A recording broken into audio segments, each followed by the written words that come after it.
ओम शांति। आज 25 मई 2025 की अव्यक्त महावाक्य है। रिवाइज डेट है 4/9/2005। आज की मधुर महावाक्य में बाबा बोले, शिक्षा के साथ क्षमा और रहम को अपना लो, दुआएं दो, दुआएं लो, तो आपका घर आश्रम बन जाएगा। शिक्षा के साथ क्षमा और रहम को अपना लो, दुआएं दो, दुआएं लो, तो आपका घर आश्रम बन जाएगा। आज बाप दादा सर्व बच्चों के मस्तक में प्योरिटी की रेखाएं देख रहे हैं, क्योंकि ब्राह्मण जीवन का फाउंडेशन ही है पवित्रता। पवित्रता की रेखाएं कौन सी है जानते हो? बाबा कहते हैं कि पवित्रता की रेखाएं कौन सी है जानते हो? पवित्रता सर्व को प्रिय है। पवित्रता सुख, शांति, प्रेम, आनंद की जननी है। पवित्रता मानव का सच्चा श्रृंगार है। पवित्रता नहीं तो मानव जीवन का मूल्य नहीं। जैसे देखते हो देवताएं पवित्र है, इसलिए ही माननीय और पूजनीय है। पवित्रता नहीं तो मानव जीवन को आजकल देख रहे हो। बाप दादा ने आप सभी बच्चों को ब्राह्मण जीवन का वरदान यही दिया, पवित्र भव, योगी भव। तो बाबा ने ब्राह्मण जन्म का वरदान क्या दिया? पवित्र भव, योगी भव।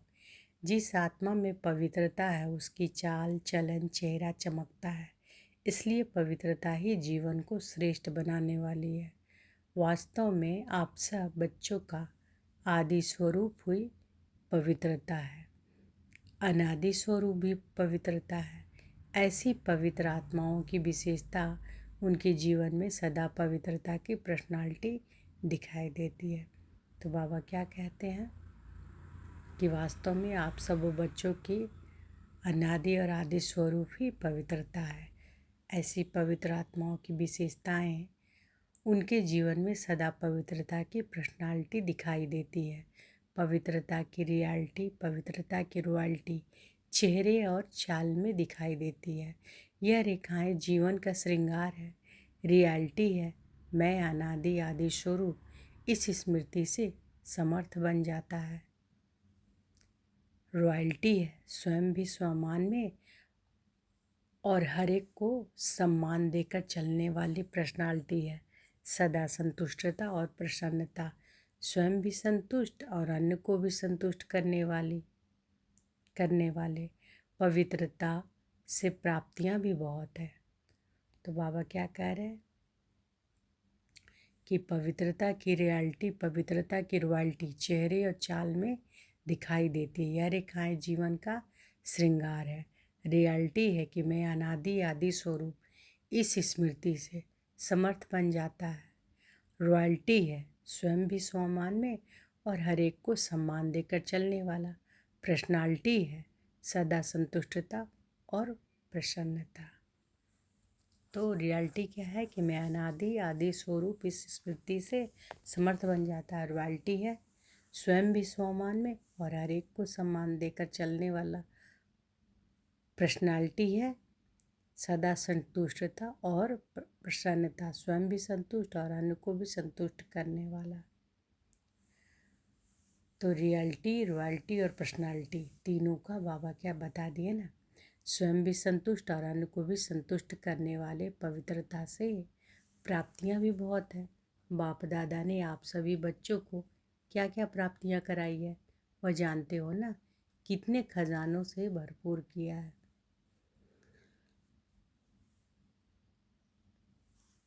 अगर प्राप्तियों को स्मृति में रखे तो भरपूर हो जाए। सबसे पहला खजाना दिया है ज्ञान का खजाना। आप लिख भी सकते हैं, सबसे पहला खजाना दिया है ज्ञान का खजाना, जिससे जीवन में रहते दुख अशांति से मुक्त हो जाते।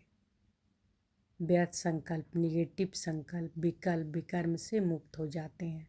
अगर कोई भी व्यर्थ संकल्प और विकल्प आता भी है तो ज्ञान के बल से विजयी बन जाते हैं। तो सबसे पहला खजाना ज्ञान का खजाना, जिससे जीवन में रहते दुख अशांति से मुक्त हो जाते। व्यर्थ संकल्प, निगेटिव संकल्प, विकल्प, विकर्म से मुक्त हो जाते। अगर कोई भी व्यर्थ संकल्प और विकल्प आता भी है तो ज्ञान के बल से विजयी बन जाते हैं। दूसरा खजाना है याद, योग, जिससे शक्तियों की प्राप्ति होती है और शक्तियों के आधार से सर्व समस्याओं को, सर्व विघ्नों को सहज पार कर लेते हैं। तीसरा खजाना है धारणाओं का, जिससे सर्वगुणों की प्राप्ति होती है। और चौथा खजाना है सेवा का। तीसरा खजाना धारणाओं का, जिससे सर्वगुणों की प्राप्ति होती है, और चौथा खजाना सेवा का, जिससे सेवा करने से जिसकी सेवा करते हो उसकी दुआएं मिलती है, खुशी प्राप्त होती है। इतने खजाने बाप द्वारा सभी बच्चों को प्राप्त होते हैं। बाप सभी को एक जैसे ही खजाने देते हैं, कोई को कम कोई को ज़्यादा नहीं देते, लेकिन लेने वालों में फ़र्क हो जाता है।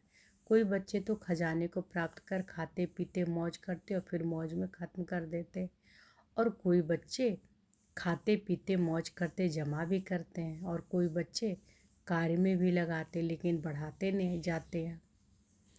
बढ़ाने की चाबी क्या है?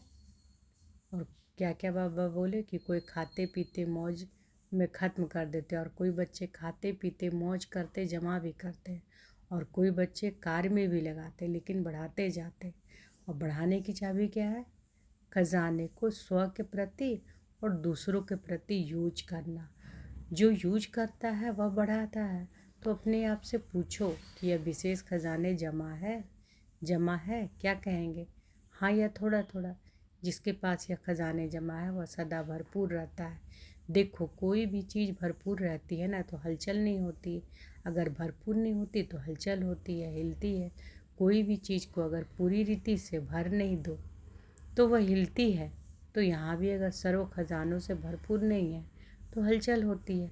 सदा यह नशा रहे कि बाप के खजाने मेरा जन्मसिद्ध अधिकार है, बाप ने दिया, आपने लिया। तो सब खजाने किसके हुए? आपके हो गए ना। तो जिसके पास खजाने वह कितना नशे में रहता है। जैसे छोटा सा राजा का लड़का राजकुमार होता है, पता भी नहीं होता है कि बाप के पास क्या क्या खजाना है, लेकिन नशा रहता है कि बाप के खजाने मेरे खजाने, और खजाने की खुशी में रहता है। अगर खुशी कम रहती है तो इसका कारण क्या होता है?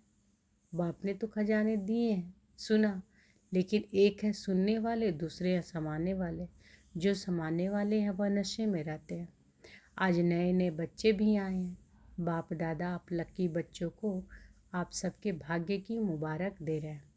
अपने भाग्य को पहचाना है। परमात्म प्यार, अविनाशी प्यार जो सिर्फ एक जन्म नहीं चलता, अनेक जन्म सदा ही प्यार कायम रहता है। क्योंकि यह जो समय चल रहा है यह समय भी संगम युग भाग्यवान युग है।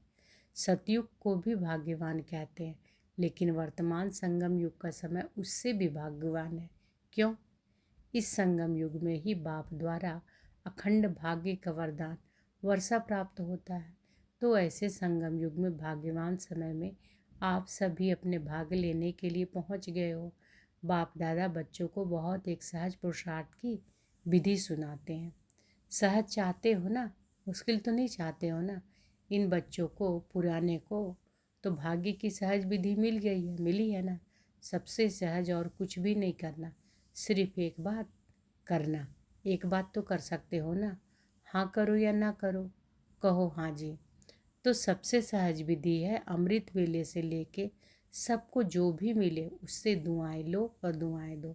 चाहे क्रोधी भी आवे लेकिन आप उसको भी दुआएं दो और दुआएं लो, क्योंकि दुआएं तीव्र पुरुषार्थ का बहुत सहज यंत्र है।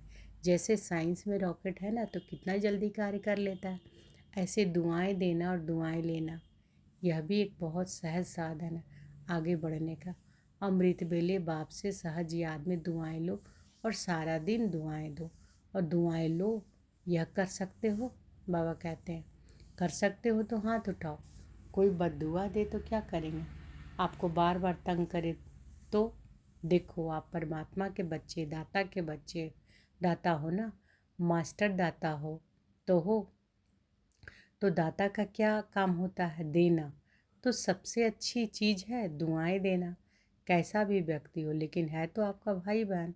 परमात्मा के बच्चे तो भाई बहन हो ना। तो परमात्मा का बच्चा है, मेरा ईश्वरीय भाई है, ईश्वरीय बहन है, उसको क्या देंगे? बद्दुआ देंगे क्या? बाप कभी बद्दुआ देता है? देता है? हाँ या ना? हाँ ना करो, बहुत खुश रहेंगे। क्यों? अगर बद्दुआ वाले को भी आप दुआ देंगे, वह दे ना दे लेकिन आप दुआ देंगे, तो दुख क्यों होगा? बाप आए हुए बच्चों को एक वरदान देता है। बाप दादा आप आए हुए बच्चों को एक वरदान देता है। कौन वरदान? बाबा कहते हैं वरदान याद रखेंगे तो सदा खुश रहेंगे। वरदान सुनेंगे तो बाबा कहते हैं वरदान है, अगर आपको कोई दुख दे तो भी आप दुख लेना नहीं। वह दे लेकिन आप नहीं लेना, क्योंकि देने वाले तो दे दिया लेकिन लेने वाले तो आप हो ना। देने वाला लेने वाला नहीं है। अगर वह बुरी चीज़ है देता है तो दुख देता है, और शांति देता है तो बुरी चीज़ है ना। आपको दुख पसंद है? नहीं पसंद है ना, तो बुरी चीज़ हो गई ना। तो बुरी चीज़ ली जाती है क्या? कोई आपको बुरी चीज़ देवे तो आप ले लेंगे? नहीं लेंगे। तो लेते क्यों है? लेते हो ना। अगर दुख ले लेते हो तो दुखी कौन होता है? आप होते हो या वह होता है? लेने वाला ज़्यादा दुखी होता है। अगर अभी से दुख लेंगे नहीं तो आधा दुख तो आपका दूर हो गया। लेंगे ही नहीं ना, और आप दुख के बजाय उसको सुख देंगे तो दुआएं मिलेगी ना।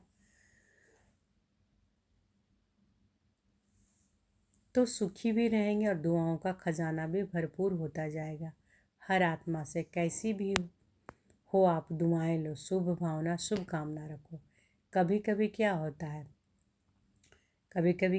है, कोई ऐसा करता है ना, तो कोशिश करते हैं कि शिक्षा देने की, इसको ठीक कर दो। शिक्षा देते हो, शिक्षा दो, लेकिन शिक्षा देने की सर्वोत्तम विधि है क्षमा करो बन के शिक्षा दो। सिर्फ शिक्षा नहीं दो, रहम क्षमा भी करो और शिक्षा भी दो। दो शब्द याद रखो, शिक्षा और क्षमा, रहम। अगर रहम दिल बन के उसको शिक्षा देंगे तो आपकी शिक्षा काम करेगी। अगर रहम दिल बनकर नहीं देंगे तो शिक्षा एक कान से सुनेंगे, दूसरे कान से निकाल जाएगी, शिक्षा धारणा नहीं होगी। ऐसे है ना, अनुभव है। आप भी किसी का शिक्षक तो नहीं बन जाते। शिक्षक बनना जल्दी आता है, लेकिन क्षमा करना दोनों साथ साथ चाहिए। अभी से रहम करने की विधि है शुभ भावना शुभ कामना। जैसे कहते हैं ना, सच्चा प्यार पत्थर को भी पानी कर देता है।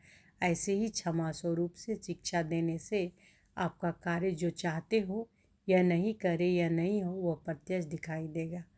आपके रहम दिल बन शिक्षा देने का प्रभाव, उसकी कठोर दिल भी परिवर्तन हो जाएगी। तो क्या वरदान मिला? न दुख देना न दुख लेना। पसंद है तो अभी लेना नहीं, गलती नहीं करना। जब बाप दुख नहीं देता तो फॉलो फादर तो करना है ना, कर रहे हैं। कभी कभी थोड़ा डांट देते हैं, डांटना नहीं, रहम करो। रहम के साथ शिक्षा दो। बार बार किसी को डांटने से और ही आत्मा जो है ना, वह दुश्मन बन जाती है, घृणा आ जाती है। परमात्म बच्चे हो ना, तो जैसे बाप पतित को भी पावन बनाने वाला है, तो आप दुखी को सुख नहीं दे सकते हो? अभी जाकर ट्रायल करेंगे ना, बाबा कहते हैं। तो पहले चैरिटी विगन्स एट होम। परिवार में अगर कोई दुख देवे तो भी दुख लेना नहीं। तो पहले क्या करना बाबा? क्या बोले? ट्रायल करना। क्या कह रहे हैं बाबा? कि चैरिटी बिगन्स एट होम। परिवार में अगर कोई दुख देवे तो दुख लेना नहीं, दुआएं देना, रहमदिल बनना।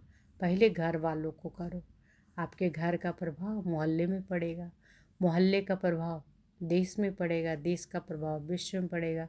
सहज है ना। अपने परिवार से शुरू करो, अपने परिवार में शुरू करो। क्योंकि देखो, एक भी अगर क्रोध करता है तो घर का वातावरण क्या हो जाता है? घर लगता है या युद्ध का मैदान लगता है? उस समय अच्छा लगता है? नहीं लगता है ना। आप लोगों के लिए भी आज वीआईपीज के साथ मधुबन वाले समर्पित भाई बहनें भी सामने बैठे हैं। अपने अपने साथियों से, अपने अपने कार्यकर्ताओं से न दुख लेना न दुख देना, दुआएं देना और दुआएं लेना। अगर आप अधिकार में ऐसे समय पर भी दिल से मेरा बाबा कहेंगे, परमात्मा बाबा मेरा बाबा, तो कहावत है ना कि भगवान सदा हाजिर। तो बाबा क्या कहते हैं? बाबा कहते हैं कि आप लोगों के लिए भी आज वीआईपी के साथ मधुबन वाले समर्पित भाई बहनें भी सामने बैठे हैं। अपने अपने साथियों से, अपने अपने कार्यकर्ताओं से न दुख लेना न दुख देना, दुआएं देना और दुआएं लेना। अगर आप अधिकार से ऐसे समय पर भी दिल से मेरा बाबा कहेंगे, परमात्मा बाबा मेरा बाबा, तो कहावत है कि भगवान सदा हाजिर है। अगर आपने दिल से अधिकार रूप से ऐसे समय पर मेरा बाबा कहा तो बाप हाजिर हो जाएगा, क्योंकि बाप किस लिए है? बच्चों के लिए तो है। और अधिकारी बच्चों को बाप सहयोग नहीं दे, यह हो ही नहीं सकता, असंभव। तो परिवर्तन करके जाना, जैसे आए वैसे नहीं जाना, परिवर्तन करके ही जाना। क्योंकि देखो इतना खर्चा करके आए हो, टिकट तो लगी है ना, खर्चा भी किया, समय भी दिया, उसकी वैल्यू तो रखेंगे ना। तो वैल्यू है स्व परिवर्तन से पहले घर का परिवर्तन, फिर विश्व का, देश का परिवर्तन। आपका घर आश्रम बन जाए, घर नहीं आश्रम। वैसे शास्त्र भी कहते हैं गृहस्थ आश्रम, लेकिन आज आश्रम नहीं, आश्रम अलग है, घर अलग है। तो घर को आश्रम बनाना, दुआएं देना और लेना, यह आश्रम का कार्य है। आपका घर मंदिर बन जाएगा। मंदिर में मूर्ति क्या करती है? दुआएं देती है ना। मूर्ति के आगे जाकर क्या कहते हैं? दुआ दो, मर्सी मर्सी मर्सी कह के चिल्लाते हैं। तो आपको भी क्या देना है? दुआ, ईश्वरीय प्यार दो, आत्मिक प्यार, शरीर का प्यार नहीं, आत्मिक प्यार। आज प्यार है तो स्वार्थ का प्यार है, सच्ची दिल का प्यार नहीं है। स्वार्थ होगा तो प्यार देंगे, स्वार्थ नहीं होगा तो डोंट केयर। तो आप क्या करेंगे? आत्मिक प्यार देना, दुआ देना, दुख न लेना ना दुख लेना। देखो आपको चांस मिला है, बाप दादा को भी खुशी है। इतने जो भी सभाएं हैं, भारत के करीब 250 भी VIP रिट्रीट में आए हुए हैं। इतने घर तो आश्रम बनेंगे ना, बनाएंगे ना पक्का। कि थोड़ा थोड़ा कच्चा, जो समझते हैं कुछ भी हो जाए थोड़ा सहन तो करना पड़ेगा। समाने की शक्ति कार्य में लगानी पड़ेगी, लेकिन सहन शक्ति का फल बड़ा मीठा होता है। सहन करना पड़ता है लेकिन फल बड़ा मीठा होता है। तो जो पक्का वायदा करते हैं, घर घर को स्वर्ग बनाएंगे, मंदिर बनाएंगे, आश्रम बनाएंगे, वहाँ हाथ उठाओ। देखा देखी में नहीं उठाना, क्योंकि बाप दादा हिसाब लेगा ना। फिर देख कर नहीं उठाना, सच्चा सच्चा मन का हाथ, मन में हाथ उठाओ। अच्छा दादियाँ, इसकी क्या प्राइज़ देंगे? हाँ बोलो। दादी इतने मंदिर बन जाएंगे तो आप उसको क्या प्राइज़ देगी? अपने घर वालों को ले आवें। यह तो प्राइज़ नहीं दी, यह तो काम सुना दिया। बाबा को आज्ञा करेंगे, देखो प्राइज़ तो आपको मिल जाएगी, कोई बड़ी बात नहीं है। लेकिन है, लेकिन बोले आप जाने के बाद अपनी धारणा से परिवर्तन करना, और 15 दिन के बाद, मास के बाद अपनी रिजल्ट लिखना। जो 1 मास भी दुख नहीं देना ना लेना।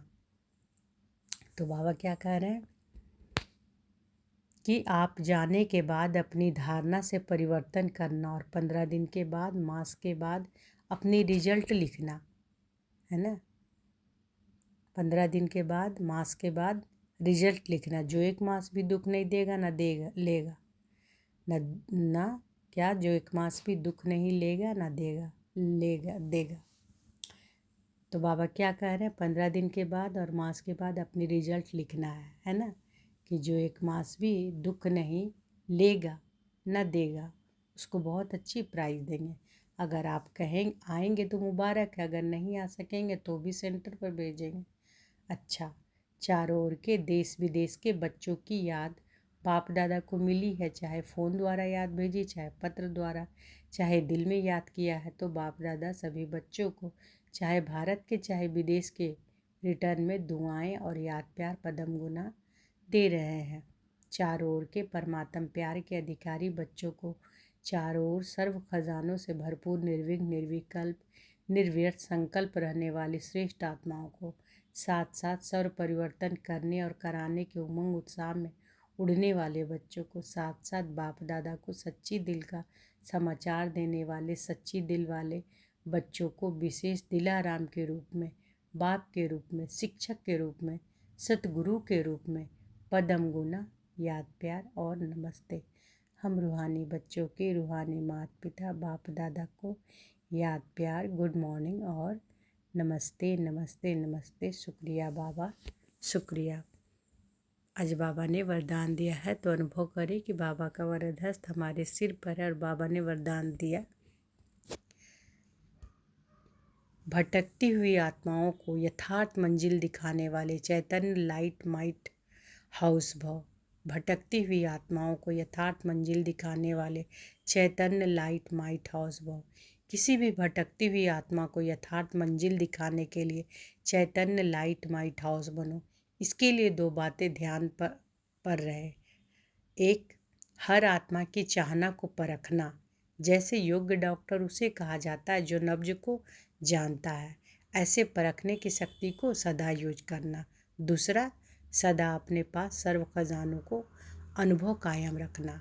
सदा अपने पास सर्व खजानों का अनुभव कायम रखना। सदा यह लक्ष्य रखना कि सुनाना नहीं है, लेकिन सर्व संबंधों का, सर्व शक्तियों का अनुभव कराना है। तो किसी भी भटकती हुई आत्मा को यथार्थ मंजिल दिखाने के लिए चैतन्य लाइट माइट हाउस बनो। इसके लिए दो बातें ध्यान में रहे। पहला, हर आत्मा की चाहना को परखना, जैसे योग डॉक्टर उसे कहा जाता है जो नब्ज को जानता है। ऐसे परखने की शक्ति को सदा यूज करना। दूसरा, सदा अपने पास सर्व खजानों का अनुभव कायम रखना। सदा यह लक्ष्य रखना कि सुनाना नहीं है, लेकिन सर्व संबंधों का, सर्व शक्तियों का अनुभव कराना है।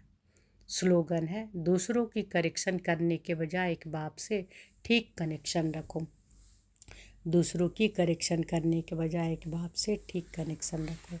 अव्यक्त इशारे हैं, रूहानी रॉयल्टी और प्योरिटी की पर्सनालिटी धारण करो। अपना निजी स्वरूप, वरदानी स्वरूप सदा स्मृति में रहे तो अपवित्रता और विस्मृति का नाम निशान समाप्त हो जाएगा।